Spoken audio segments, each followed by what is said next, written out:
This is Focus on Liberia. Welcome tonight.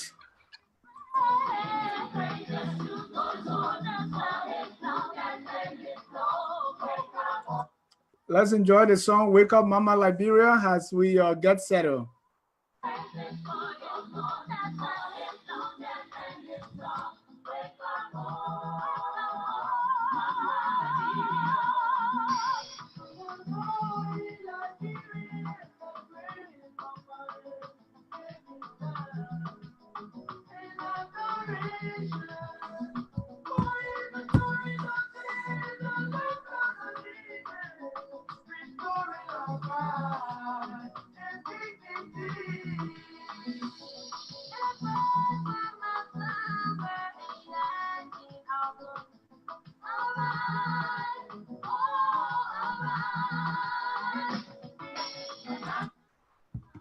Ladies and gentlemen, welcome to Focus on Liberia. Tonight, our show is about Liberians making a difference. With me tonight, I have two Liberians that are making a difference in the lives of Liberians here in the diaspora and also back home in Liberia. They are Ms. Bendu Griffin Washington. She's currently in Monrovia. Bendu, welcome to Focus on Liberia. Thank you, Dennis. It's nice to be here. All right. Bendu is in Monrovia right there, trying to do what she does best. Then here also joining us from California is Miss Mawata Kamara. Mawata, welcome to Focus on Liberia. Thank you. Thank you for having me. All right. Let me start with Bendu, who is currently in Monrovia. Bendu is the founder of Love 113, Love 113. That's a nonprofit organization. This nonprofit organization, the focus is on life improvement, mentoring, education, leadership, women, youth, and families. Bendu's expertise is in compliance for government entities, currently, and also nonprofit, especially women and children issues. Her current employer is the city of Oakland in California. She got a master's degree in compliance education administration and also master's in theology. Bendu has 4 siblings. That's Mama Joa, Neyon, Dakana, Famanta, and Momo. So again, Bendu is the head of and also the founder of Love 113. We're going to dive into it, what that nonprofit is all about. But again, Bendu, welcome to Focus on Liberia. Thank you. It's really great to be here. Thank you. All right. We also have Ms. Mawata Kamara. Mawata runs the nonprofit organization H.E.A.L, and that is the acronym is Holistic Education Advocating Leadership. That's a 501c3 organization which raises awareness about the occurrence of rape and sexual assault in Liberia and educate professionals and the general public about the signs and symptoms of sexual abuse. Mawata fled Liberia just like me. She first sought refuge in Guinea, then Sierra Leone before entering the United States in the early 1990s. She graduated from Temple University, that's in Philadelphia, BSN in nursing. She works, and then right after graduation, she joined the Johns Hopkins University. Currently, she's a travel nurse. It's worth mentioning that at Temple University, Bendu she was a 2-time recipient of the Temple University Diamond Award. That's the highest award any student attending Temple University can receive. Currently, Bendu is, as I said, she's the founder and the executive director of H.E.A.L. That's the Holistic Education Advocating Leadership. Bendu, once again, welcome to Focus on Liberia. I think you switched up a little bit. You meant Mawata. Sorry, Mawata. I love Sis Bendu, so I will take it. It's okay. That's Bendu Mawata. Welcome again to Focus on Liberia. Again, Bendu Mawata is the founder and the executive director of H.E.A.L. That's Holistic Education Advocating Leadership. Thank you. Thank you for having me. We're glad to have you. Well, in the wake of the More Than Me Foundation, you know, there was a alleged scandal of the More Than Me Foundation. So there was a criticism that Katie has come to fill a void, that there was a void in Liberia. There were children that needed help, so she went to fill that void. Some criticized Liberians that there were some Liberians who were just sitting on their hands. So we kind of look around and see that there are some Liberians who are doing great work in Liberia in their nonprofit. So we thought of to bring on some of them. So one of them is Bendu Griffin, Washington. So Bendu, let's start with your nonprofit, which is Love 113. That number, I have to look it up and see what it means. So tell us briefly about your organization, the history, and why was this established? So Love 113 is based on 1 Corinthians 13. It's the chapter on love. And for me, for those of us that found Love 113, is yes, the platform. Because when you have love as your platform, you lose bias. And so we don't get to choose who we we're actually motivated by love, propelled by love. We were doing a lot of different things, you know, the hungry, helping children, helping women, especially single women and their children. And some of our donors may help, but we need to make sure that we can get a tax write-off, that tax break. And so we said and really thought about what we were doing and the impact that we were having and the possibilities. And it really propelled us to form an agency, a nonprofit that really just allows us to do what it is that I feel I've been to do, which is to impact lives through love. And love doesn't sound like soppy, you know, oh, I just love you, I love you. But it's actually with concrete, you know, some concrete focus. So we're talking about loving people, about empowerment, about education, about economic freedom, and specific programs that do that target. And our first focus was in America, of course, because that's kind of where I grew up. But then when I got to come home in 05, 06, especially last year, our whole focus really started to change, you know, to really start looking at home, what we do at home. And so I can kind of understand when people say, you know, Katie Myler came and filled that void. And I don't think anyone takes away from that, or at least I don't take away from that. I don't think the issue is the void. I think the issue is the fiduciary responsibility that she had, she and more than me, for those girls. And they really let that go.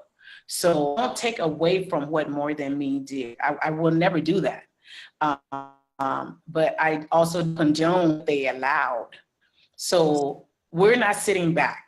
And I think that's the good thing. There are other great groups like H.E.A.L that have been out there for years in Liberia working, shine on the plight. And I know we'll probably delve more into that. Right. So that's kind of our history, how we evolved. So, yeah.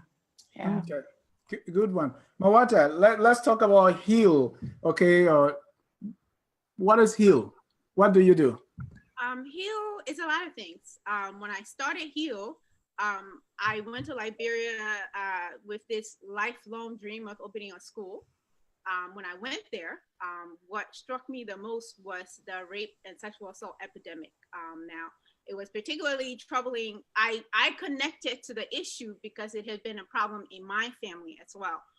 So when I went there, the problem was it was so apparent. It was literally everywhere, on every magazine, every billboard, just everywhere that I went, that I decided that's where I was going to start my organization.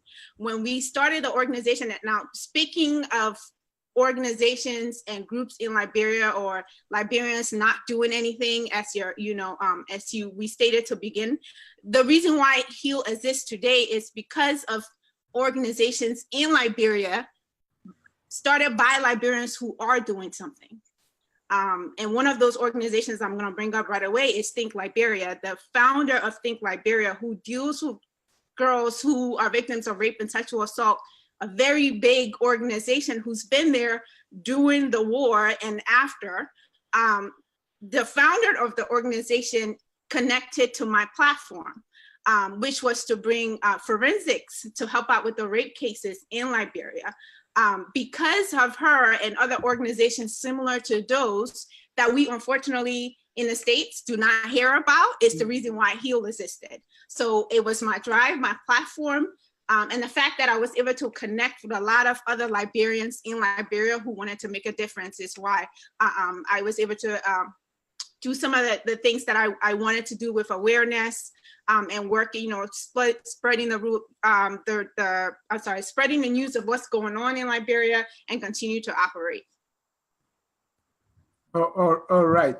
So, what's the structure of your organization, or Mawata? So I am the founder of the organization. I operate mostly from here in the United States. I also work with Catherine Red, who is my vice president. She is currently on the East Coast, which is perfect because we can kind of work in different parts of the country. We recently acquired someone, program director in Liberia, Connie, she's there. And I wanted her role to be, the other side, since we're here working in America, I wanted her to be the one in Liberia to keep up updates on what's going on the ground, some of the programs that we have going on there. I wanted her to be in charge of that. We recently acquired 2 students that are interns with the organization that help us also with the day-to-day operations of the organization. So we mostly work on raising awareness here and recently in Liberia. We have. Are we going to get into our programming? Because I don't want to go into the entire thing before. Yeah, that would be my next question. But let me go to Bendu to also tell me, because Bendu, currently you are in Monrovia. What are you doing there? As it relates to your organization. Well, I am here with another group called Friends Africa, FRIENDX. And we're doing a medical missions. And Love 113, we love to partner with other groups. We understand we can't do everything. And so really, it's hard when you have a passion that wants to do everything. So we're here for about 10 days. 9 of us, and so we have 2 medical doctors, we have nurses, we have a lawyer, we have a videographer, and a coordinator. So we're working with medical doctors in Thinker Village with the Heart of God Ministries. And so starting tomorrow, starting in the morning, we're going to do education first. We choose 2 topics a day to focus on and to educate, something sort of like malaria, high blood pressure, STDs. And then at 9 a.m. until about 1 p.m., we start triaging patients, bringing them in, having them see the doctor, go to counseling. We also have social work involved in that because we understand PTSD is such a great factor of what's happening in Liberia. And then after that, they go to the pharmacy and they get their medication. And so that's what we're doing. Sorry. And of course, someone calling her, so them out. Yeah, so that we're doing. and I'm excited about it, and just to be part of that giving back, you know. And I think that's what's amazing, is that these are all volunteers. We are all volunteering our time, our energy, money, and it's just so great to see like the people even already signing to, and that's what's really, really amazing about what we're doing here right now. Okay, so how is Love 113 funded, and what are some of your activities? I know partnering with the group currently right now is one of those activities. How you get money, and what are some of the things you've been doing since your establishment? We have a lot of donors. When we first started, it was called a Christmas Families. And so we started by focusing on single women and their children and making their wishes come true. So we would take, first we started with 5 families, and we would say, write your wish list. And then we'll write everything down. And I would contact all of my friends and all the contractors I knew, anybody. And I would just say, hey, take this list. Who do you want to sponsor? And we were really shocked because people were sponsoring like whole families, you know, families who write down they wanted for Christmas, and the dreams were being, you know, were coming to pass. And then we would have a party for the families. So we would take them to a top class restaurant, feed them lunch. I mean, just the whole nines, and then let them sit family by family in the chairs and have the donors bring all the gifts out to them. And that's basically how we started. Then we do women contests. Like I said, we partner a lot with other groups because we like to see other people's vision come to pass. Some of the other activities, and so I try to jot a couple of them down. We have a mentoring group called Issues Are My Issues, and this is young women from the age of 13 to 35. And it's a safe place for them to just speak everything on their mind. And because as an older man, I'm pretty sure I've either gone through what they're going through, or one of the mentors have gone through it. And so we want them to feel, how can I deal with my issues, and what can we pour into these young women to help them to go forward. We do small business class, we do Christmas toy giveaways. We do a lot of feedings. We feed the hungry. And so for the last 2 years, once I came to Liberia County and saw the plight of children, it shaped what Love 113 is now becoming. So we've decided to women and children 100% on these. And so we adopted a school here. We started by building a basketball court. We're working on putting up the fencing for the field. We brought like crayons, money, things to support the school, to help them to buy the needed supplies. We're looking really seriously at buying land and building a facility that we can not necessarily house people, but a launching pad for our projects here in Liberia. So that is some of what we're doing. And let's see.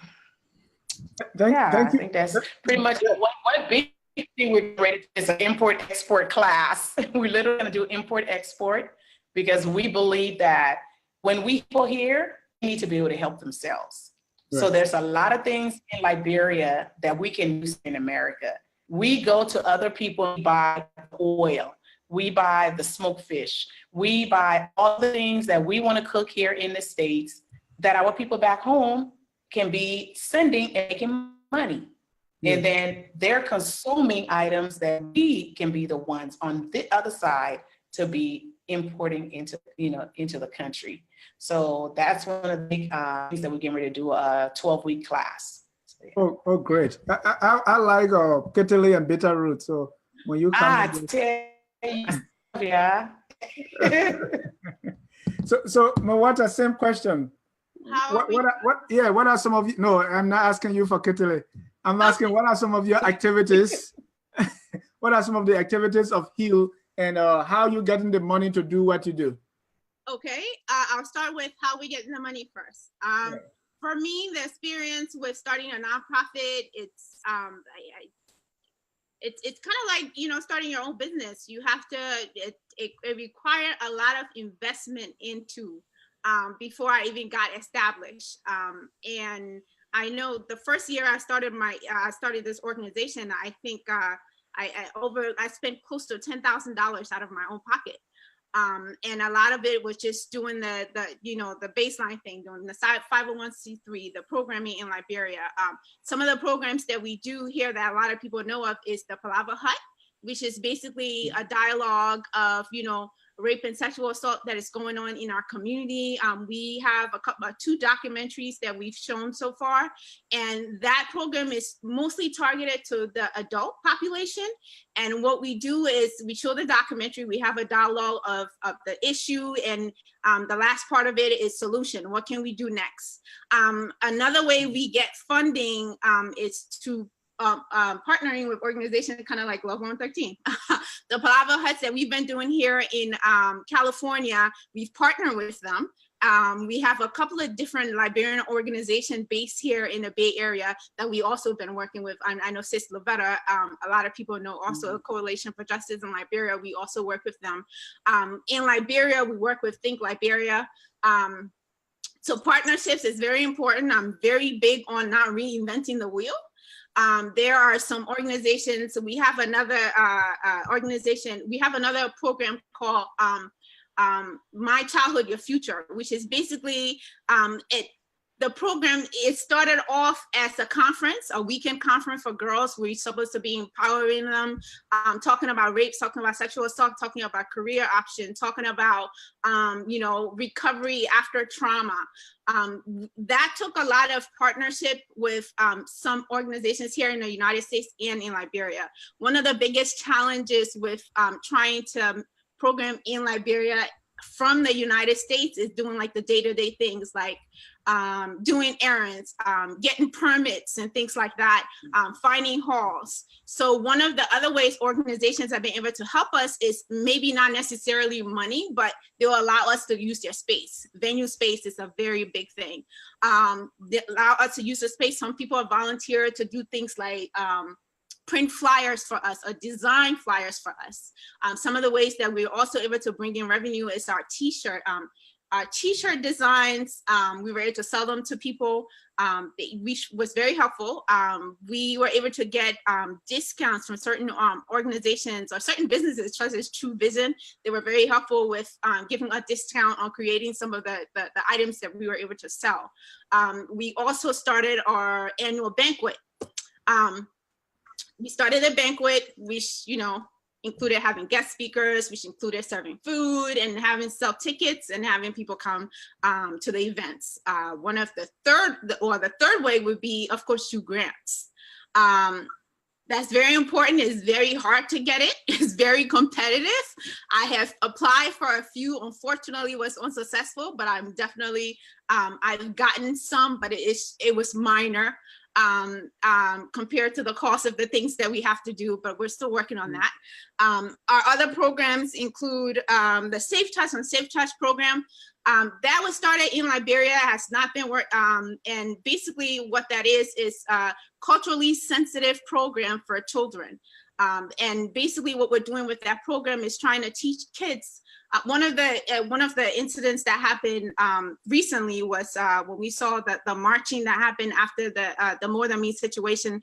One of the students was doing an interview, was asked if she was sexually assaulted, and she said no, but then she described exactly what sexual assault is as to something that happened to her, you know? So what we want to do is to avoid situations like that, to teach kids, this is your body. This is a safe touch where someone can touch you and that's okay. And an unsafe touch would be like, you know, this is a red flag, you need to tell someone. So that's essentially what safe touch on safe touch is. And partnerships have been very important because we're not on the ground in Liberia. So a lot of the times when we do our Safe Touch on Safe Touch program, even though we design a program, we depend on our partners to take these programs to different schools. Palava Hut, and then yeah. So those are the three major ones we do, and then of course our ultimate goal is to be able to have a forensic lab in Liberia. That is the meat and potatoes of why we started. Fortunately for us, the government announced this year that they were getting a donated forensics machine. When I went there in April, I was able to sit down in the training for healthcare professionals who are going to be using this the machine. It was good training. They were teaching them how to not only deal with answering questions in court and a lot of the things that I kind of envisioned. So we were very excited to see the government, going ahead on that. So yeah, those are the main programming we've been doing. Ladies and gentlemen, if you are just joining us, this is Focus on Liberia. We are discussing Liberians making a difference, especially in Liberia. Most of the time when we look at in Liberia, we talk about investors, thinking that investors are some special kind of people. But there are Liberians who are operating currently in Liberia with their own nonprofit organizations. Some have put up for their own money. Some are partnering with other people to start something in Liberia. So let me come to you, Bendu. What has the impact been of Love Church and all the programs you're doing? Because your ultimate goal is to have an impact. What has that been? So it's been favorable. I will have to say that. I'm probably the biggest critique of Love 113. So at least I'm trying not to be. So I really believe that if we're not going to impact, we shouldn't even be around. So I do a lot of questioning and talking. I don't like surveys, so I don't use surveys to find out. But I talk to people and I ask people, especially those that don't know that I run Love 113. And so I ask them about the program, what's it doing for them? And I think part of what's happening is when I run into people now and they tell me, our family didn't have any food. You guys labor. Or hear someone say, you taught us, how to fish. And so, or you helped us and showed us how to do this certain way of business. And so now we're able to take that and move our business to the next level. So now we have economic freedom.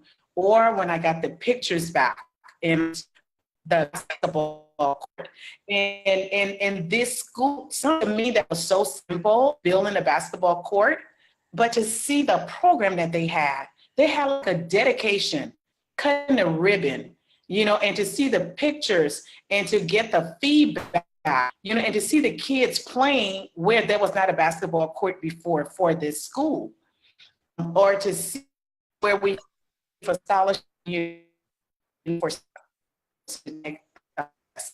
and the feedback we passed, thank you for helping us. That's where to me impact is very, very important. Or to, like I got a messenger, or what the little messenger, and this little girl was like, is this Bendu? And I'm like, yes, it is. Why? And she said, you don't remember me. She said, but back in 2002, when you came to Malawi, you sent money to my mom constantly to pay for this. She's like, I'm a doctor today, and it's because of that. And so that, seeing the impact that we have, that may not be global, but it's going to be, because the day is coming when Love 113 H.E.A.L is going to be words that, the impact that we're going to have. But changing one, because that doctor is able to impact others. So those small beginnings and knowing that, even like we're here now with Friends of Africa, and we're going to be doing this medical test, giving glasses, reading glasses, giving medication, treating high blood pressure, using our resources, our time, our energy, and to sow into other people. I think that's where the impact is. And that's why we named this organization Love 113. Because if you truly don't love, you will out entire like, you know what, I'm just fed up. I'm not doing this no more. And so those are the impacts that make me smile at nighttime when I go to sleep, because I know Love 113 has done everything that we can to help somebody else to help themselves, and then they can pull somebody else along. Right. And I read some of the testimonials on your website, and they were really heart-touching. Thank you. Thank you for what you do. Mawata, I know you were expecting to, that the same question is your impact. I know one of your ambitious goals is to have this forensic machine. I don't know how close you are to reaching that goal, but what has your impact been? I saw on your website that you listed, some pretty good goals of things that you want to achieve. Yes. So our impact thus far, we have the Safe Touch on Safe Touch within the past year. We've been operating with 6 different schools in Liberia. And like I said, the goal of the program is to teach children safe touches and unsafe touches. So that's, for me, just to keep that going. We launched this first in 2011 when we launched this. And when we initially started that, we worked with about 300 students throughout all over Monrovia. So then when we left, some of our partner organizations were able to take the program in some of the rural areas of Liberia. So that was very important to me. But like I said, within the past year, we worked from 6 different schools in Monrovia itself. So one of the biggest impact of this organization is continuing to have a conversation about rape in our community. Rape is not an easy topic for anybody to talk about. Most of the time we get resistance more than acceptance, because nobody wants to talk about it. Everybody wants to, from my experience, there are more people who want to sweep it under the rug and pretend that it's not happening. So here in the US, just within the past year in the Bay Area, I think we've had a couple of Palava huts. We have one in Sacramento at the end of the month. We've had one in Oakland. We've had one in Liberia this year. And before that, I believe Hayward was the other state, but that's just here. We also, we've done it in Philadelphia before. Philadelphia have a very huge Liberian community there. So keeping the dialogue going, this is over a long period of time, for years, has been one of the biggest impact that we've had, because unfortunately, we now live in an era where if it's not trending, nobody wants to talk about it, right? So when something happens, people will talk about it for a week, and then next week they're going on and talking about something else. So the biggest impact for me was to be able to have, right now we're having the Palava Hut on a monthly basis. Most of the time that's the case, but being able to have that conversation every month or every other month, even if it was, 5 or 10 people in the room who can walk away and educate other people about the issue, has been one of the biggest part of it for me. I know personally. Yeah, let's go even down to the basics of what is rape, or what are some of the examples, especially within our Liberian context. Let's just be clear about it before there's any misconception here about rape. What is it? So here's the thing that's unique about the Liberian situation. If you've seen the documentary we use for our Palava Hut, one of the biggest challenge that we have is some people don't even know what rape is. Right. It's not just the victim who doesn't know she was raped, but it's also the person who committed the rape who doesn't think that they were raped. Now, by our law, anybody under the age of 18 that an adult has sex with, they can't give consent. That's rape. Having sexual contact with someone under the age of 18, having sex with someone under the age of 18 is rape. Be it, you're gonna argue it was consensual, it wasn't consensual, by law, that's rape. And I think, some people don't know that.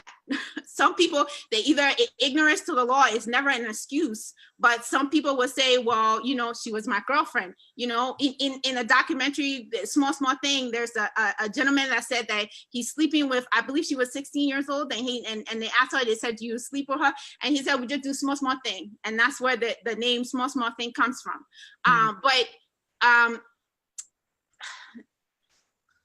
denial plays such a big factor in this situation, especially when you have to, when you see cases where you have 6 or 7 year olds getting raped.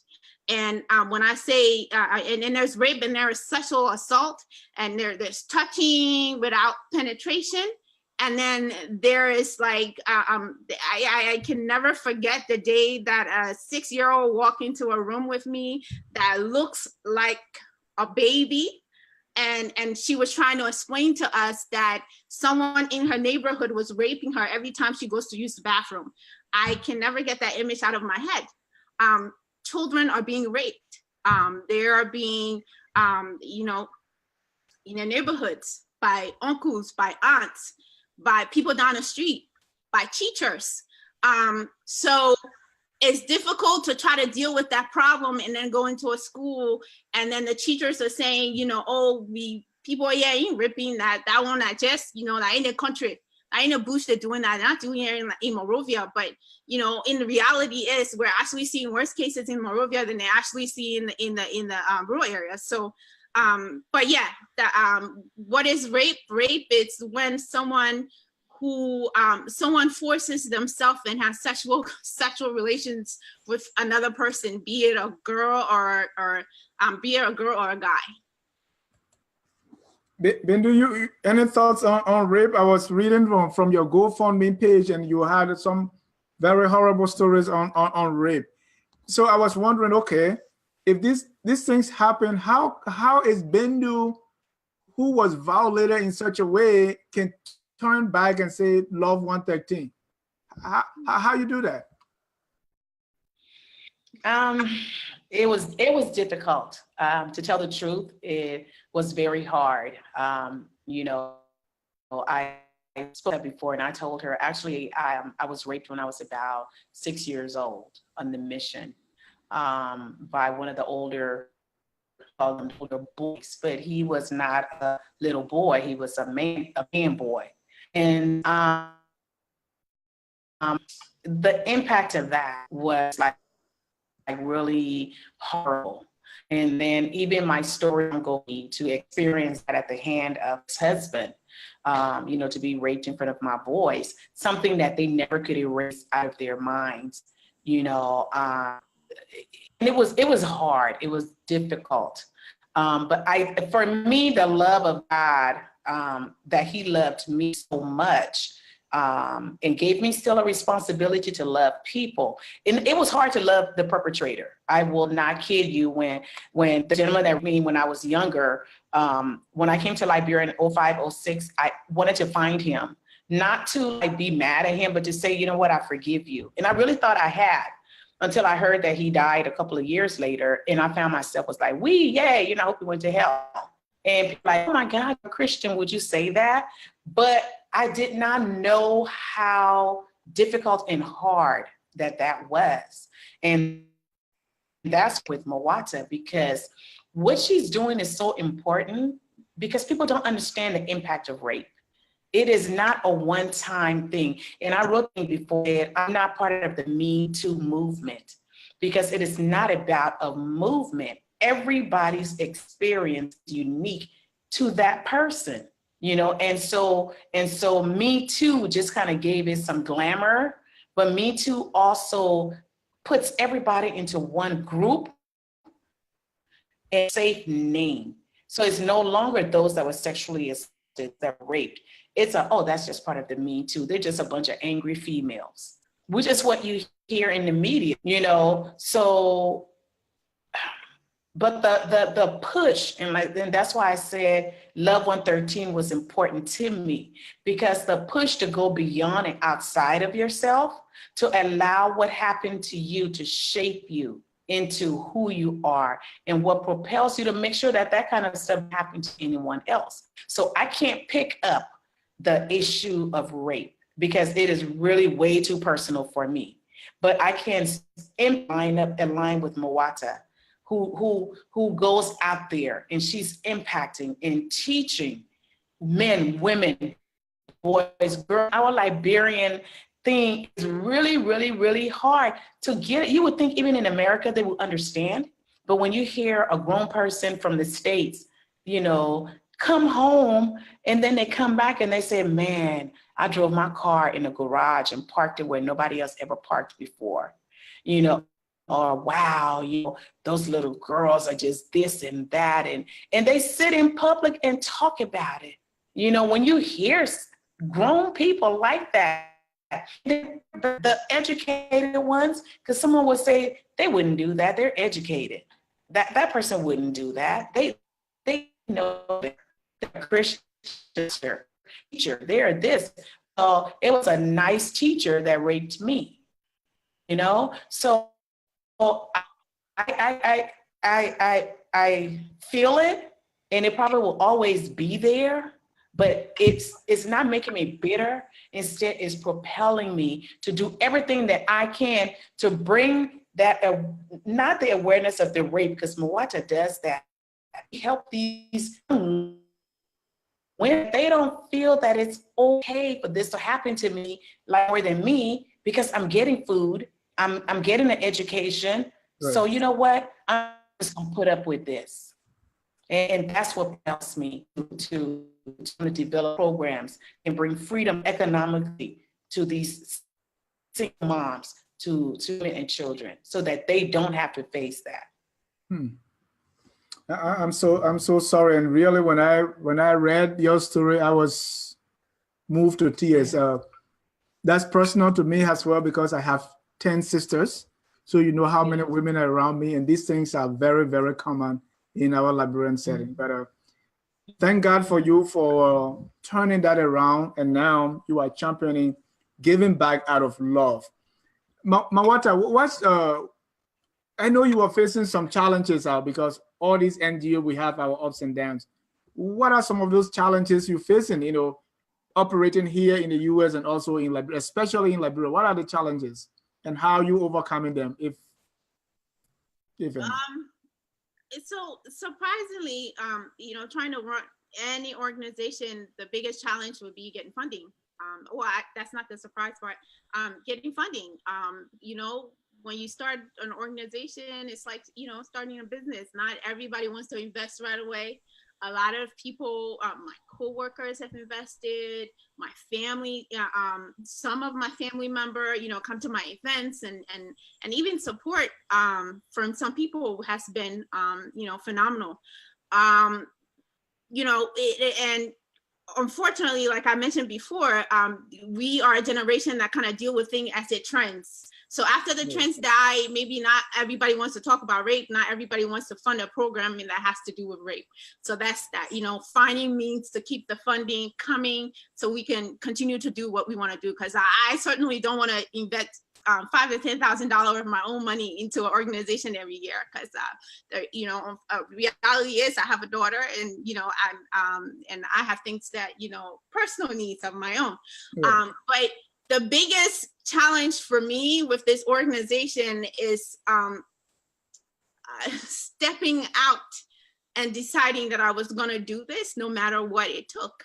Like I mentioned, you know, I don't usually talk about my personal story that much, but I started this organization because there was an individual in my family that was raping members of my family, and that incident happened and lasted for about 10 years. And when I find out about it, it devastated me on so many levels.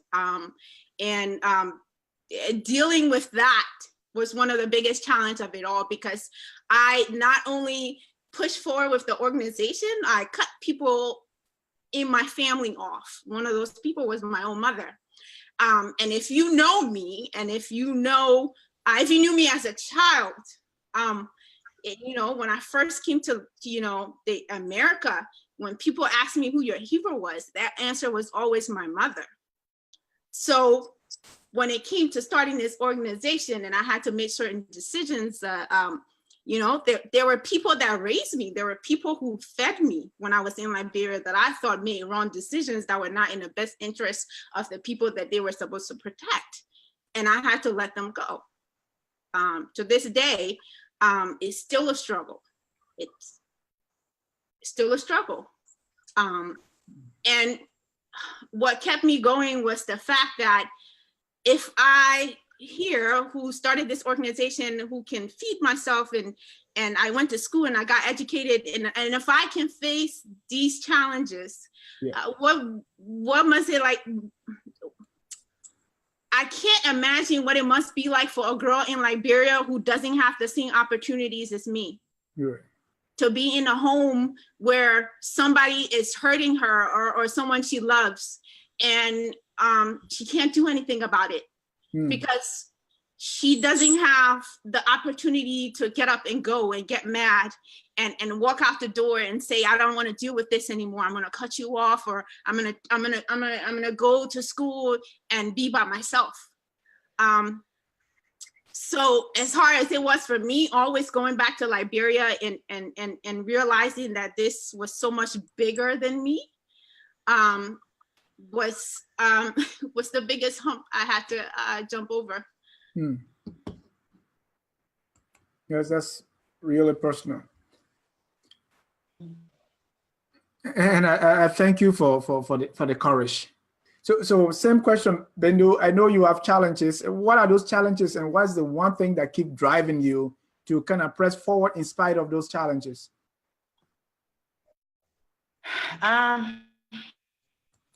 Yeah, funding is challenges. Is getting funding, consistent funding, enough funding, and getting people to in you and your vision enough to where to partner along with you with their money is really a big challenge. Time is probably another big challenge because, like Mawata, I work and I have a daughter. Thank the Lord, she just graduated, got her bachelor's, and she's getting hers. So, the hands on money is not as tight. Her hands are not as money anymore. But so, and having time to spend, because Liberia is far away. And I want to have an impact because someone else came to Liberia and got me and brought me to the States, a missionary. So I feel my call is to return and to do the same for somebody else. Maybe bring them to the States, but to bring freedom economically to them. So it's a huge distance, and there's so much red tape. If you think back in America, it's a lot of red tape. Trying to do something in Liberia, there's so much red tape because you don't know who knows who, you don't know who is who, and people look at you like, oh, you're an outsider. What are you coming to do? You're trying to come take our jobs. You're trying to do this. You're trying to do that. When really all you want to do is to make a positive impact. And so trying to navigate and hook up with the right connection, really like more with H.E.A.L. We have a project manager, Mohammed Khan, and he's just fabulous to the point to where literally when I was here last, I could leave my purse in the car with him. He could drive from one point of the city to another by himself, come back. I didn't have to worry about one penny being missing. I mean, this young man is so trustworthy, and so he runs my projects on the ground. So those are the challenges, and what keeps driving is that thing inside of us won't let it go.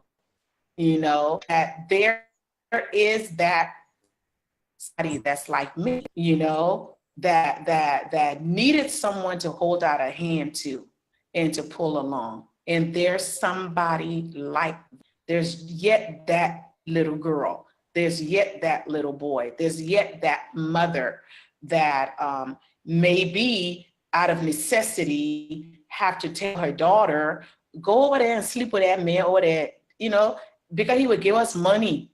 There is that woman that heart breaks because she knows her daughter or her son has been raped, but shut her mouth because they're going to give her $200, So there's those things inside that drives us to keep, to keep going.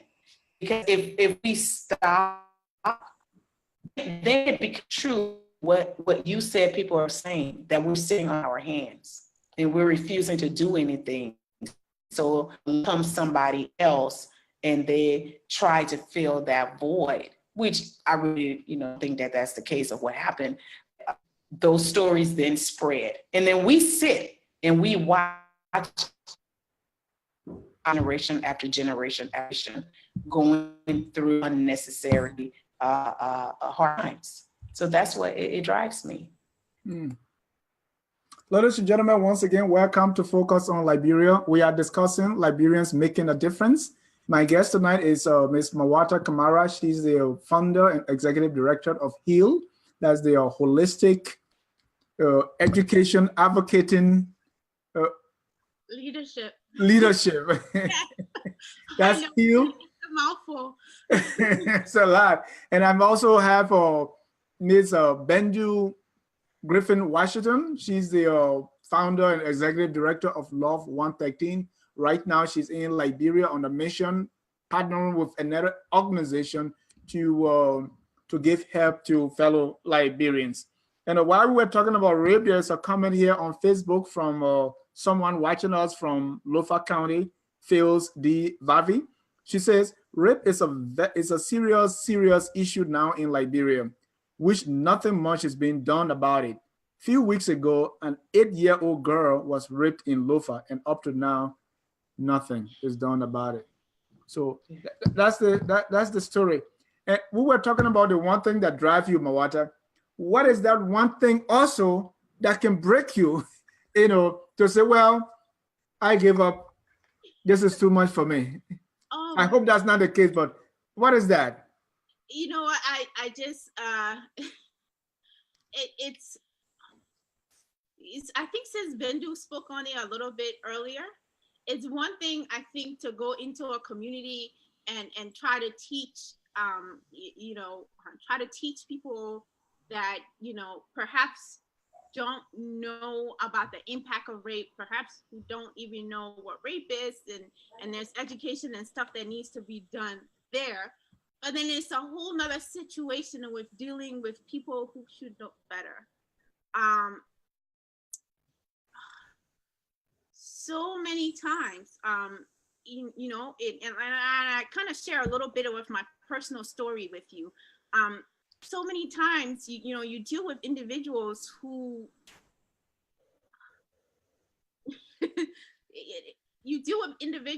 make comments or say things or support things that literally will make your mouth drop. Like, yeah. I can't believe that. Just so many times when we had our palava huts, there's so much people who have this mentality that they have the right to someone else's body, or and it breaks me. I don't think it's broken me. I'm sorry to stay with your. It breaks my heart more than anything else, because I feel like if if this is supposed to be someone that we look up to, someone established, and this person may not necessarily be committing a crime themselves, but they know somebody who is, and still covering for them.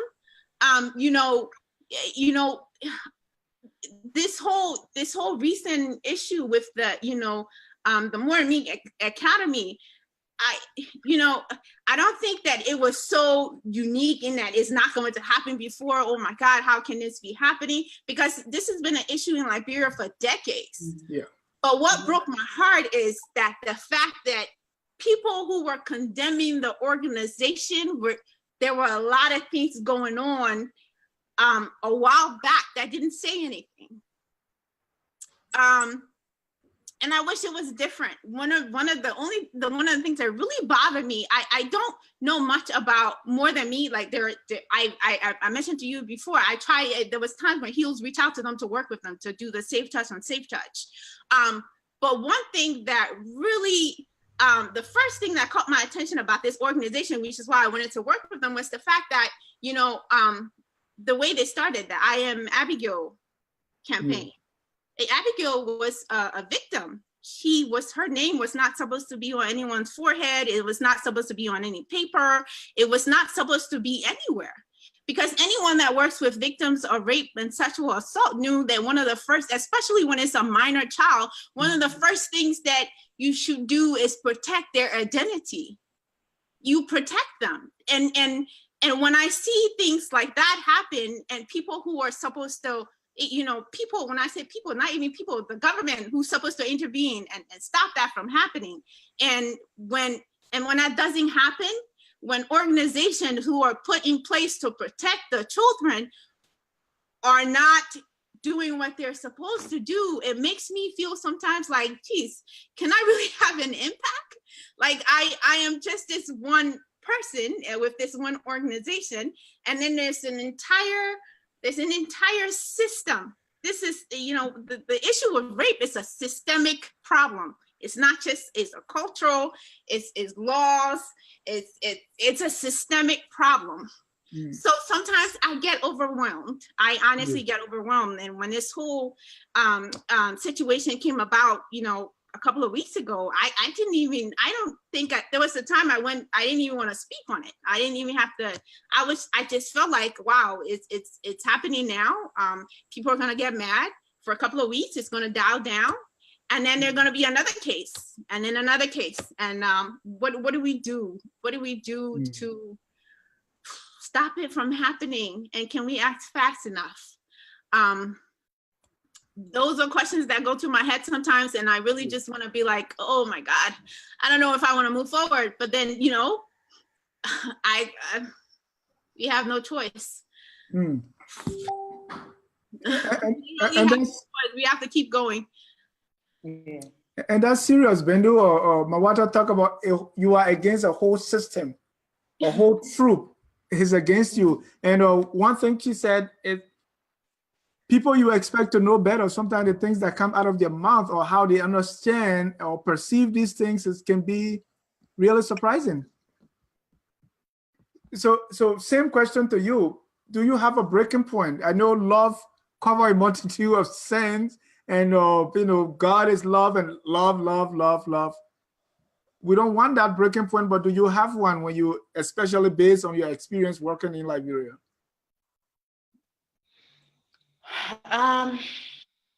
Yeah, I mean, you try to not get to that point. Liberia, for me, what I hear, and when you hear that, Ma, you don't understand. They think you care about, they think working in America, but they probably in Liberia that work here.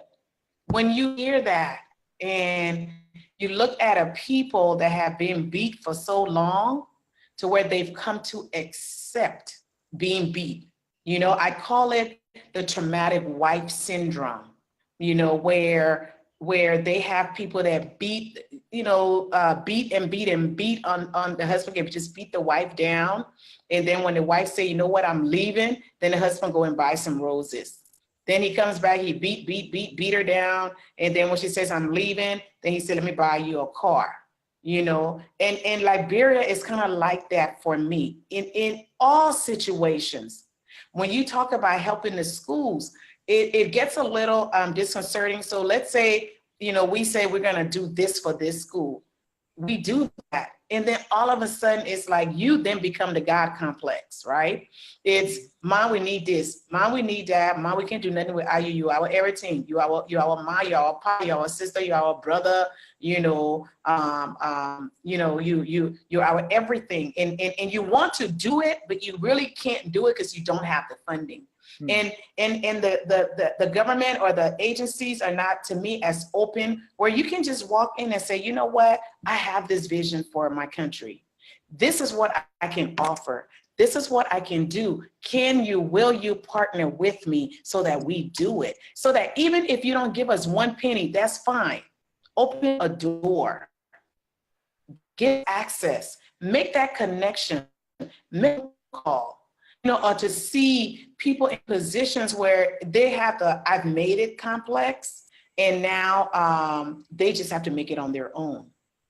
So I'm in the door, and I'm inside the room. I'm gonna pull the door as tight as possible. I'm not gonna let you try to open it because I don't want anyone else coming into this room. you know? So that really, it makes you sometimes sit down and say, you know, are there any inroads? Can I have an impact in my own country?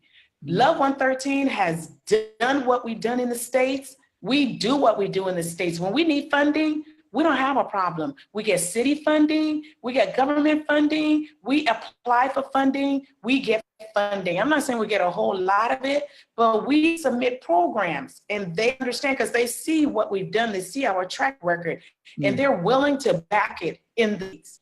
But now when you come home and you say, you know what, I want to take what I've learned over there and bring it here to help home. And then the door is slammed in your face. It makes you, you know, me, I sit and I'm like, wow, can I ever have a real impact here at home as I did back, you know, as I'm doing in the States?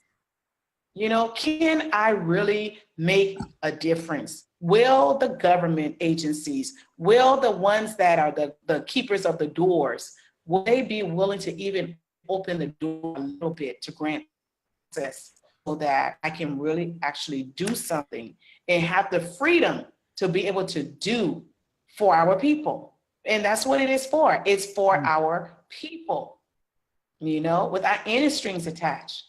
And then I have to just go back and regroup and say, you know what, take a deep breath, breathe in, breathe out, you know, go back to the basics. Why are you doing it? Because if it's not for that, I would just say, forget it. You know, I'm not going to try to push it. Forget it. Again, if you are watching us, this is Focus on Liberia. We are discussing the topic, Liberians making a difference. 2 Liberians here are making a difference in Liberia. That's Bendu, Griffin, Washington, and Mawata, Kamara. They are definitely making a difference. There are other nonprofit organizations that are doing so much in Liberia. But as they are stated, sometimes the impact is like you are going against a brick wall because of a system that is built against any form of progress that we in the diaspora especially intend to do. My man and I, America, yo. But when it favors them, then they compare themselves with America. Oh, in America, you are from America. What is it? So it's only when they are challenged, then they say, oh, this is not America. What you are talking about is it only works in America. You know. So if you are watching us, you can join the conversation on Facebook, post your questions and comments, and our guests will be able to respond and share their experience. We mentioned H.E.A.L, you know, a couple of times because there was this big thing, you know, on the More Than Me Foundation. They started work. I saw the image of this white girl in West Point with the kids, and that was very impressive. It was only lately this year as a result of the ProPublica documentary that the problem, that most of us became aware of the problem or what really happened. So to really come to the point that this happened 2014 was a shocker. But there was a lot of outrage on what happened with the H.E.A.L Foundation. And as I said at the beginning of the program, some of the criticism were, well, Liberians, what have you been doing? Okay, so it's very important to see that the 2 of you and other organizations are doing quite well. But my question is, as someone with experience operating this NGO in Liberia, why do you think the More Than Me Foundation, that issue, why do you think it occurred? And what can be done to prevent another one from occurring? Let me start with you, Mawata. You're the nurse here. So I think a couple of things happened. When this happened, I believe in 2014, when it happened, I believe there was another, there was an article that was written by, I believe, Front Page Africa. It came out in it went public. But then after the arrest was made, Ebola happened, and then the whole thing kind of died down. And then it explains pretty well in the documentary what happened in between then and now. But it's a systemic failure. I had a lot of questions. I still have a lot of questions after I watched the documentary. The arrest was made. You know, there was a trial. Why weren't individuals that needed to be at the trial there? And if they weren't there, why weren't they subpoenaed to be there? You know, because some of these individuals are still in the country. So why did that happen? You know, and unfortunately, in this situation, we're dealing with our emotions, and then we have to also deal with the law. You cannot prosecute someone based on how, you know, I understand people were upset, but unfortunately, when it comes to the law, one of the things, you know, with H.E.A.L is, you know, the due process of the law. It is someone can come and say certain things happen a certain way, but then the burden of truth has to be obtained by how they collect evidence, who they interview, how credible the people, how credible some of the witnesses are. All of those things came into play with this situation because, as I understand it, as we all saw in the documentary, you know, people were saying, I didn't know about it. And as soon as I found out about it, I told somebody and he was arrested. And then there was somebody else saying that that's not the case. I told her, and then a couple of months passed before, you know what I mean? So there's a whole bunch of things going on. And unfortunately, you know, I do think that, you know, after this situation happened, there wasn't touched much on in a documentary, but there was an advisory board made of individuals from Liberia that was formed after the incident happened. And they were supposed to be dealing with they were supposed to be dealing with the victims, the case, how not only the victims, the girls went to a safe house, things like that. Some of the implementations that were made after the case happened was a result of the advisory board and the government taking over. So I don't really know the exact answer to the question, but all I can say is, more than me, it's not a unique situation because I feel like the way the system is set up, it could happen again. And that's the sad reality. Right. If we don't do anything, if we don't do better to protect our children, it's going to happen again. It's probably already happening now. It's just, we're going to find out about it months later. And that's the sad reality. We need to have laws to protect children. And not only have the laws, we need to enforce those laws. Right. Accountability is important.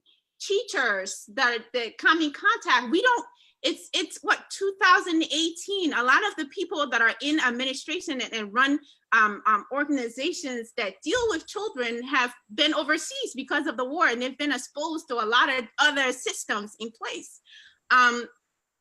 Should we maybe start having conversations about, you know, registration for sex offenders? When people go to Liberia, when they're leaving here to go to Liberia, should we be checking their history with children? Should we start registering people in Liberia that have had accusations against them with assaulting children? Are we looking at that? If we are we, you know, where do we go next from there? I think that's, if anything, that's what I want to take away from this situation. What do we do now to prevent it from happening? It happens because the system that we have is not working. Right. So where do we go from here? Is what I'm more interested in. So Bendu, what do we do from now?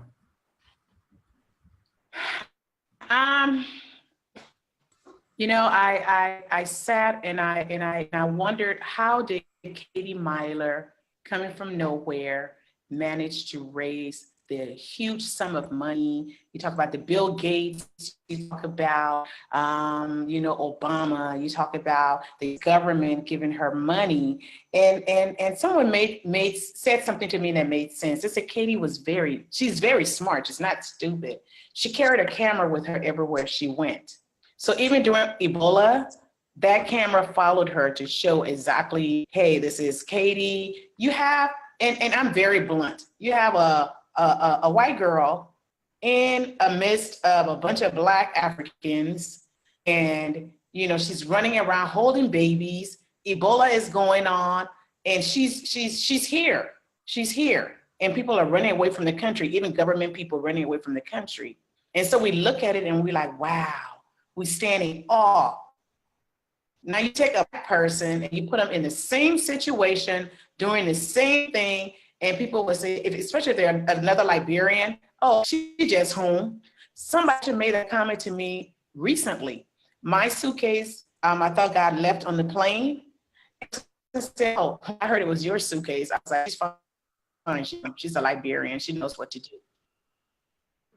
They said in a joke, but take that and transpose it to raising funds, to being held accountable, to bringing in money. And part of our problem is when you bring the money, people in Liberia up to our government, they'll overlook when you do wrong. A lot is overlooked. One of the doctors here, she mentioned to me today, she said, you know, I was getting ready to leave the US, and this white doctor, she said he came to work, and I was like, I'm going to Liberia. And he said, Liberia, I have 3 clinics, and you're gonna see my truck driving all around. And she went, wait a minute, you're doing like missionary work here? I know, I have 3 clinics. He's making money. He's in the US. I couldn't figure out, how is this doctor able to come to Liberia, open up 3 clinics, have a bunch of trucks running around, he's making money, and he's not even Liberian, or he's not even like a heart concern for the people.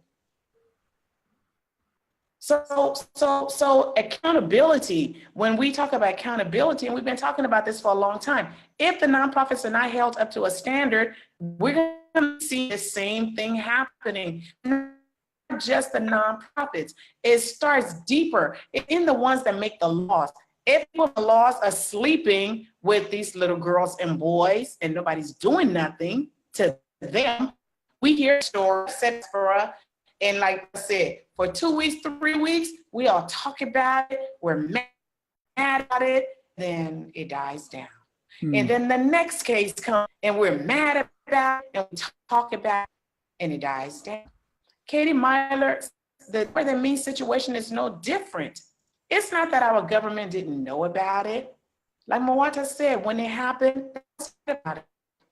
Ebola came, this girl did great PR, you know, and I don't fault her for it.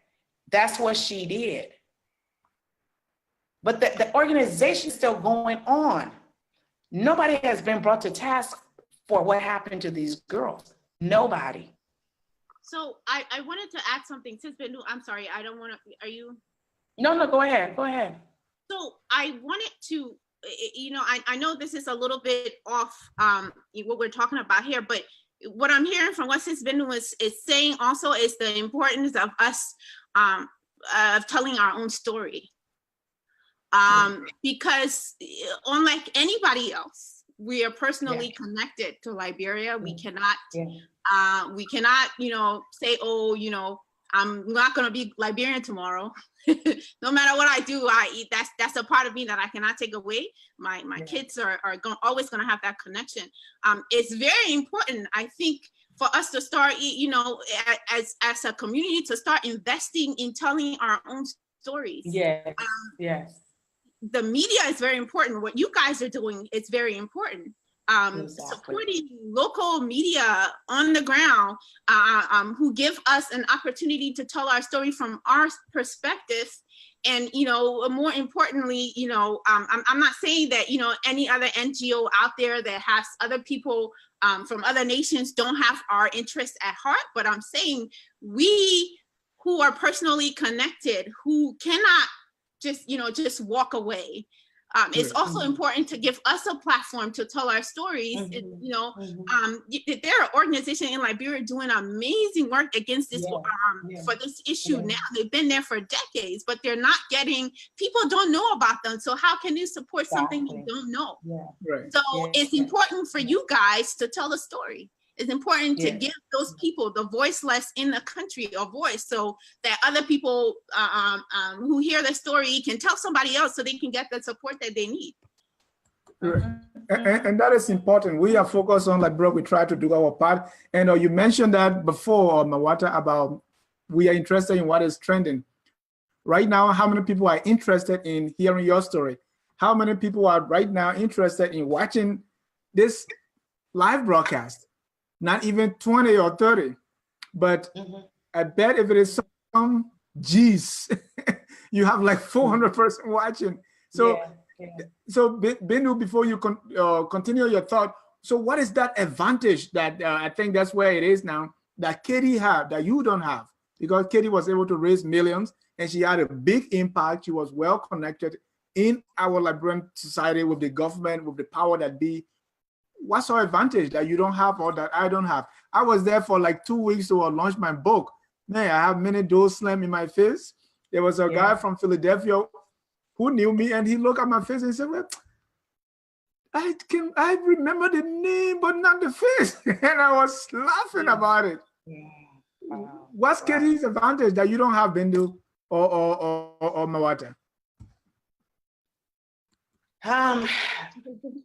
You know, advantage. I mean, you know, I laugh because it's the same thing in business. When someone starts a business, and when we have boards and we have board of directors, and we look to get certain people on our boards because we understand that the world sometimes is not ready. And I'm very blunt, for the black face, you know, that's doing this and doing that. And people are like, no, it's not really like that. Yes, it's really like that.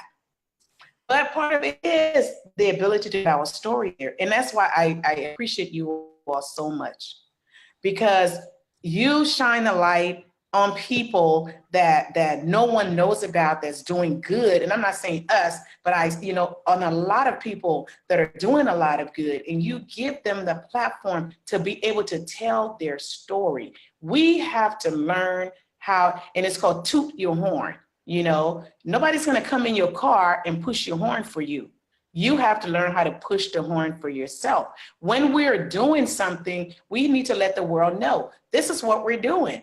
We're coming out here to Liberia and we have big dreams. We have big goals, we have big visions, and we need the world to know, and they need to invest in us. Why? Because we're not run away. It's what I said. We are Liberians at the core. And if we can do good in someone else's country, how much more will we do good when we come home? We need the government of Liberia to listen, to hear, to open the doors, to just like they would invest 19 schools into a young lady that is non-Liberian, not saying she wasn't capable, but the same thing. Invest that forensic machine that H.E.A.L needs. Invest that into them. Invest a building.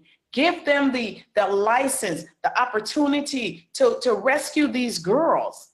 Are they going to rescue all the girls? No, but they're going to impact, and soon the word is going to spread. Do the same thing for groups like Love 113. When we come and when we knock on the door, open the door. You know, don't shut the door and feel where you're not going to give me anything because you're really not bringing anything anyway. You're just a Liberian. No, don't give us that. You know, treat us as fairly as you would anybody else.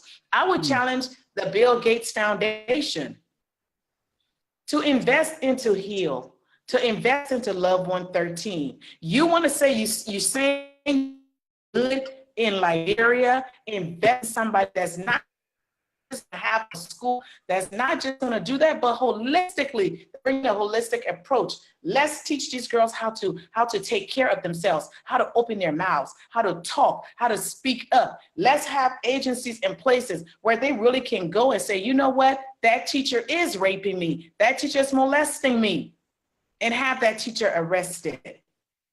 And not some foolish law that say, well, if your parent don't come and report the person, we're just not going to do anything, or for a child to disappear because the child has come forward. So the challenge goes out there to these groups and these agencies and the people that can make an impact in Liberia. The ones that are able to open the doors in Liberia, open the doors. Don't push the door shut in a Liberian person's face. Have some guidelines for nonprofits. And the guidelines should not just be come and register your NGO in Liberia. No, some concrete guidelines that they have to flow by. And if they don't do it, close them down and send them home. There are Liberians that are willing to do the work. Give us the opportunity to do the work. Mawata, what is that one thing you want change in Liberia for H.E.A.L to accomplish all the things you want to accomplish? If you will give one thing, what would that be? One thing I want to change in Liberia. There's I think it's just Bendu touched on it a little bit. There's a culture of exclusiveness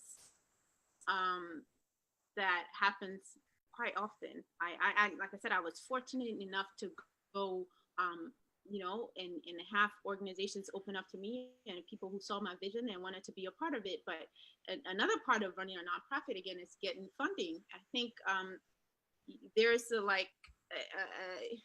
as with any, I guess you can say, as with any social group, there's this culture of people who look out for their friends, not necessarily based on the content or what someone has to offer, but more of, you know, this is my friend, I'm gonna support them, and you know, this other person is isolated, and I think that put up more walls than it opened up doors.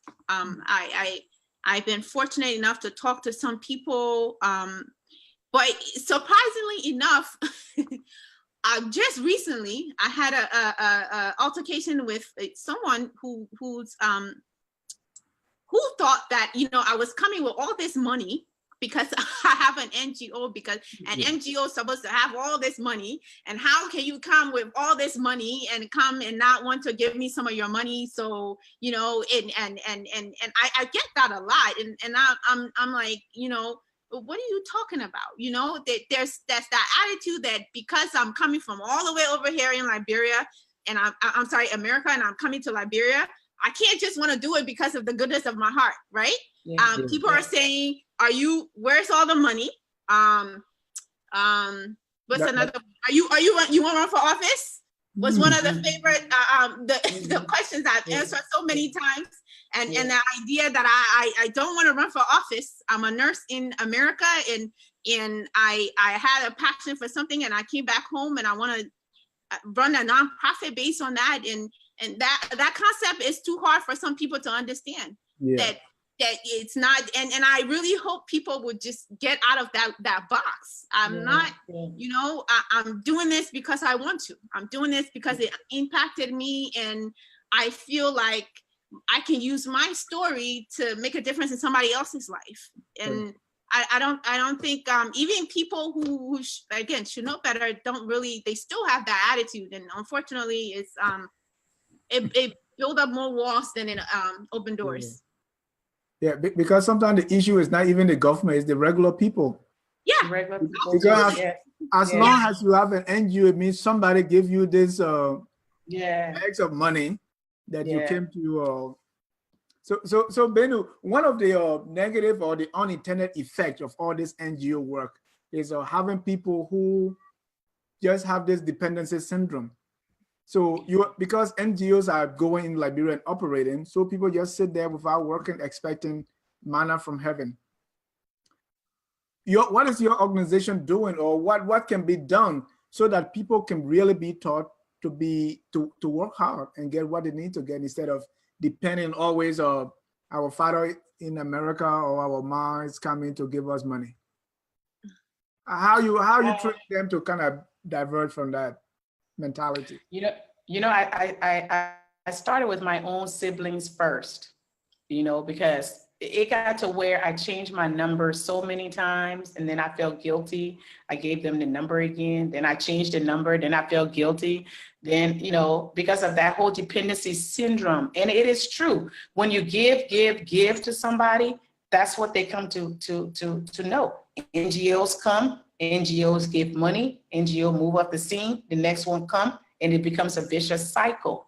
So training people and teaching people awareness, that's why we have that educational piece, because We don't believe in just giving you fish all the time. There comes a point where you have to learn how to take the pole, put your little bait on it and stick it in the water and fish for yourself. So we do a lot of awareness as well. Economic freedom. You want to be free economically. What are you doing right now? What can you do? Now, if it's to help you to start a little business, that's one thing. But for you to sit down and say, Ma, send me $100, now Ma, send me another 100, it didn't work, send me another 100. After about the second $100, you really don't want to do anything, because we see people with little small wheelbarrow and they're doing something. So that means you yourself don't want to do anything. So I think education, when people are educated, it really makes them want to strive. And then we see people that are educated and then there's no work there for them. So they do have that handout, you know, waiting for somebody to give them something. So I believe in pushing and telling people, look, I was a single mom, 5 kids, I worked and went to school Monday through Sunday, went to church, got out, went to school to get my degree so I could get a better job to do what I needed to do. And I tell them, if I could do it, you can do the same thing.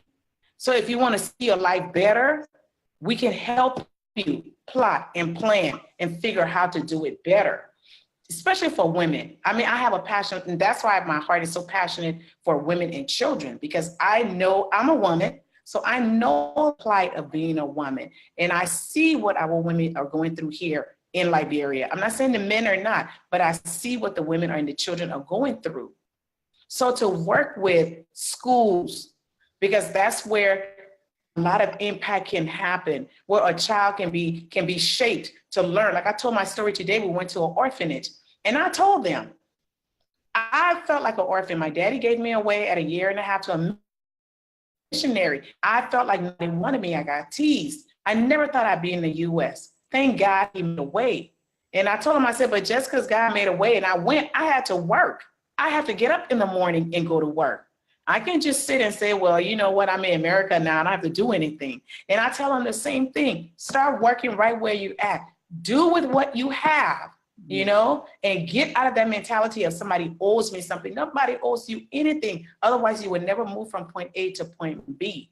That really can be discouraging. I mean, when we talk about nonprofit work, it can discourage you if you let it, because you see people and it's like, well, I've been feeding on this corner for the last 5 years and the same person is coming to get fed by year 6. You know, so digging and finding out, why are you still coming on this corner to get fed? What can we do to, you know, when we come back next time, maybe you come for 2 times and you don't come again. And bringing that same thing to Liberia. Right. So and that would help. I think that would really help. Mawata, how is your organization teaching people to fish instead of always waiting for Father Christmas?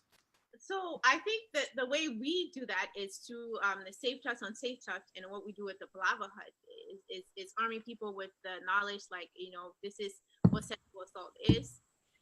This is, you know, what it looks like. This is some of the things that you may see. And when it does happen to you, you know, we want to empower you. We want people to know that you are not alone. You are not isolated. This is not just happening just to you.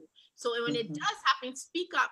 Because surprisingly, every single time we have a Palava Hut, I always tell them, I have not had one yet where there wasn't 1 or 2 Liberians in the room who didn't come out after the program and said, that happened to me too. And that happened to my cousin. That happened to letting people know that you are not alone is one of the biggest things you can do when they have situations like this, because, you know, sometimes the abuser wants people to feel like, oh, you know, you're broken. If you tell somebody we're going to hurt you, all of those little things that we know is happening, we want to break the barrier and say, listen, it's not isolated. It's happening everywhere. And you have a network of people who are willing to support you. But another thing, you know, I'm just kind of touching on what Sis Bendu was saying, just from like looking from like an economic point of view. When I first went to Liberia, I remember the first time I went, they had a very big problem with armed robberies. It was really big.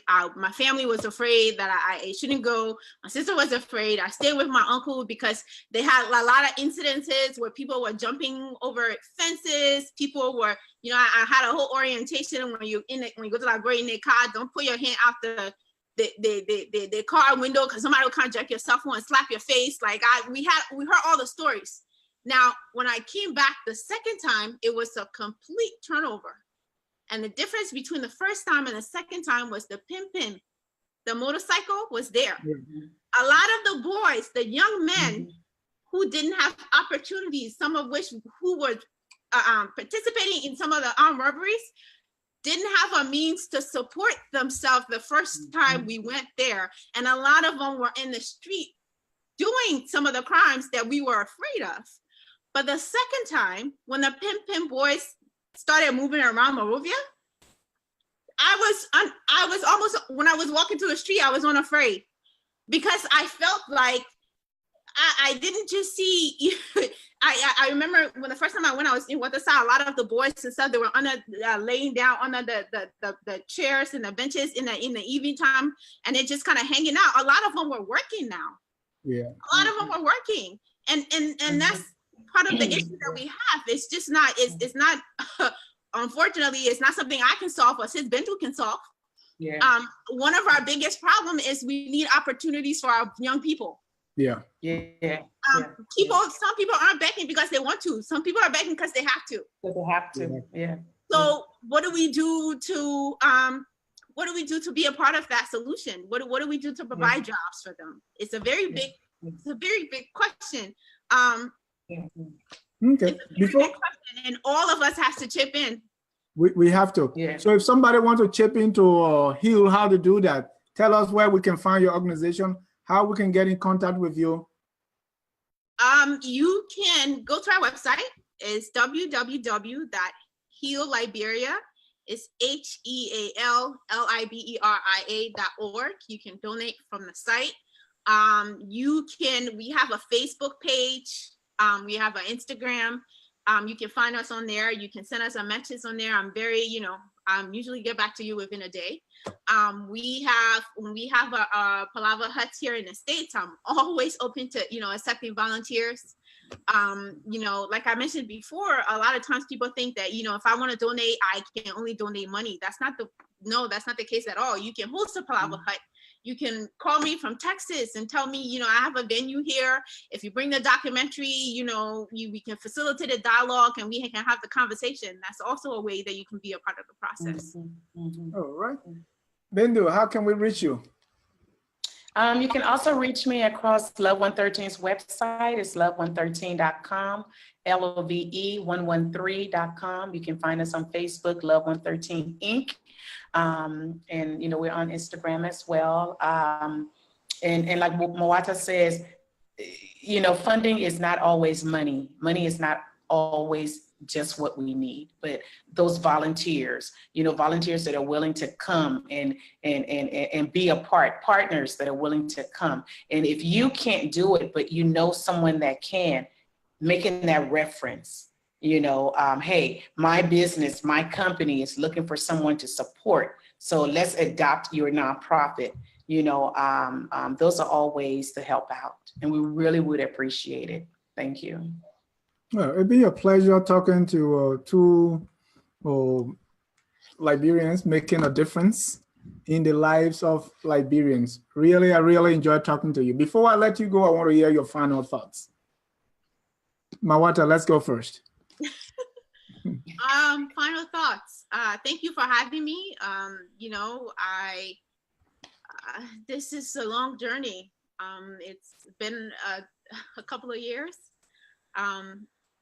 And I know it's a long way ahead of me.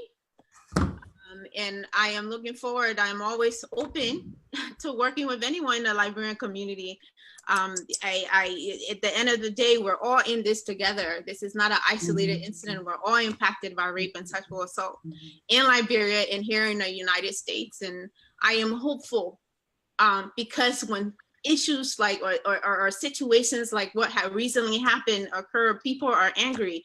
And what I'm asking you is you to continue that, hold on to that feeling, that drive, the one that, you know, made you feel so upset that you had to come on social media and said something. Hold on to that feeling, hold on to it tomorrow and the day after that, and be a part of organizations, you know, that are trying to bring awareness to this issue. And, you know, where we are today is a lot different than where we were 10 years ago. So I do have hope that it's going to get better. But unfortunately, if you want to be a part of this journey, it's going to be a long one.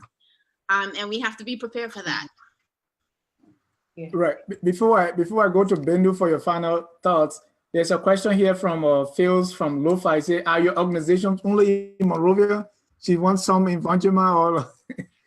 So are you operating only in Monrovia, or you are operating in other counties? No, we have operated outside of Monrovia, but primarily right now we're in Monrovia. 2019 is going to be a big year. Hopefully, I have a lot of partnership organizations in Monrovia and outside of Monrovia. So we're hoping to kind of branch out a little bit more.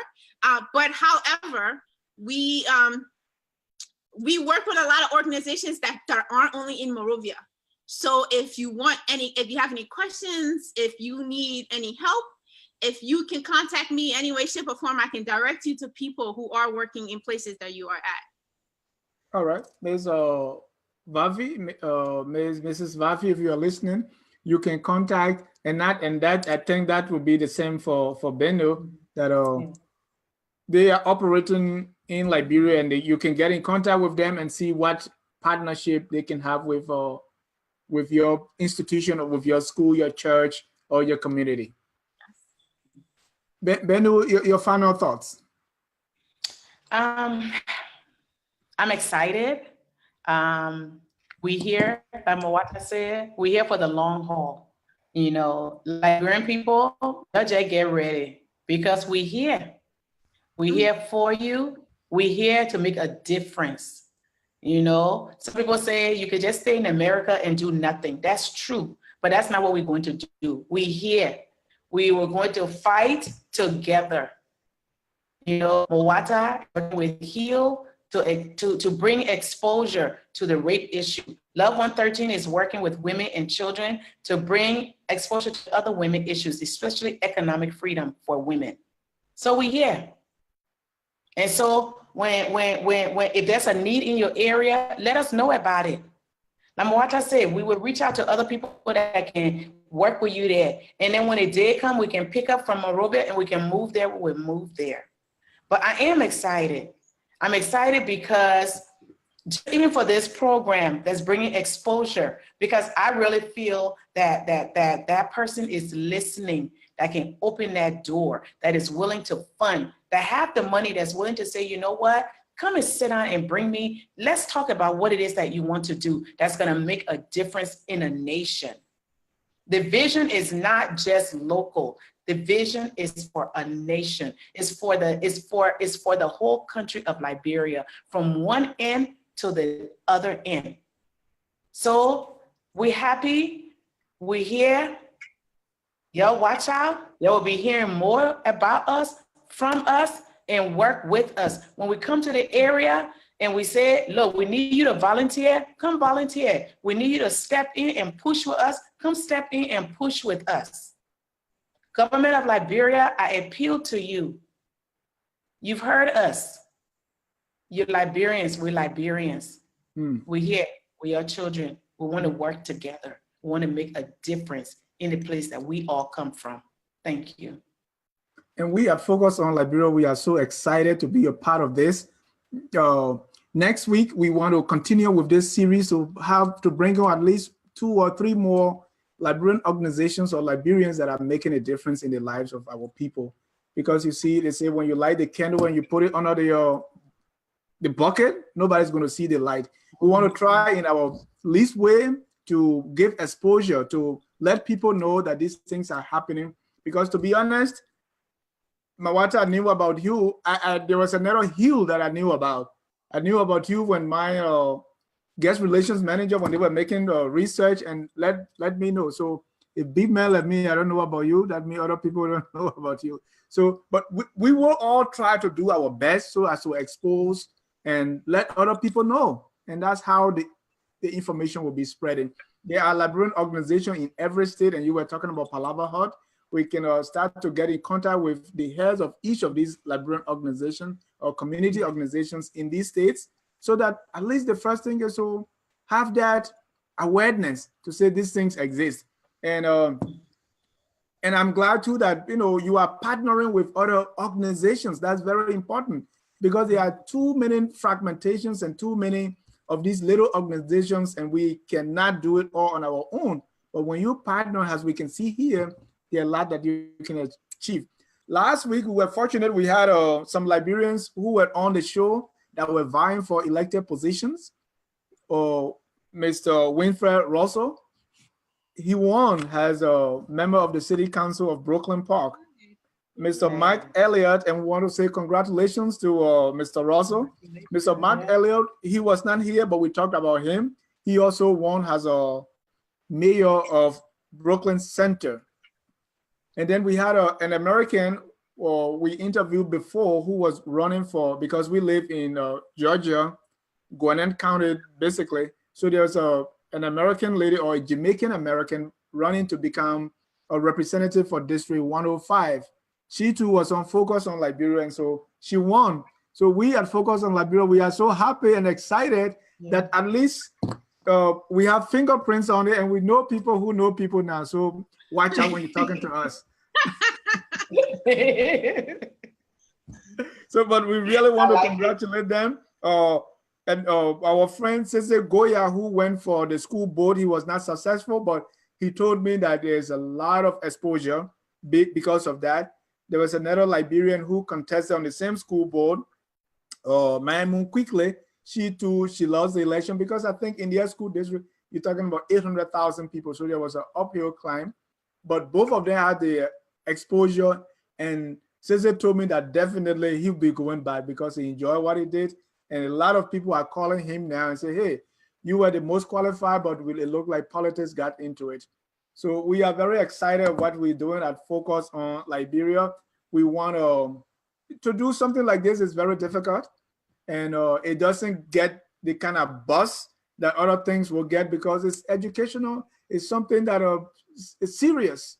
So, but we also want to appreciate those that are, the callers, those that support us. Sometimes they give us little 2,500 here and there so that we can keep, our broadcast going, because we pay for the software and other things that we use. But in a special way, I want to thank the both of you and your respective organization for what you do. Bendu, you are in Monrovia there. If you come here, please do your best. And I'm not asking for bitter root, but through your program, the import and export, we want to be part of it, and keep us updated on your activities, and we'll be sure to let the world know. Yes, I have my list too. I was supposed to be with her, but it didn't work out. So I have my list. Yeah, you hurry, call me, call me and tell me so we can get it. Okay. All right. So on behalf of all of us here at Focus on Liberia, my co-host is not here today, Danielle Knuckles. Also, my guest relations manager, Stephanie Setro. She's a little under the weather, as well as Danielle. So from all of us, we want to say again, thank you. We want to thank all those watching on Facebook and other social media. We want to say thank you. Next week, we'll be bringing on 2 more Liberian organizations making a difference. Until then, from me, my name is Dennis Jai, and we'll say thank you and God bless you. Thank you. Thank you. God bless.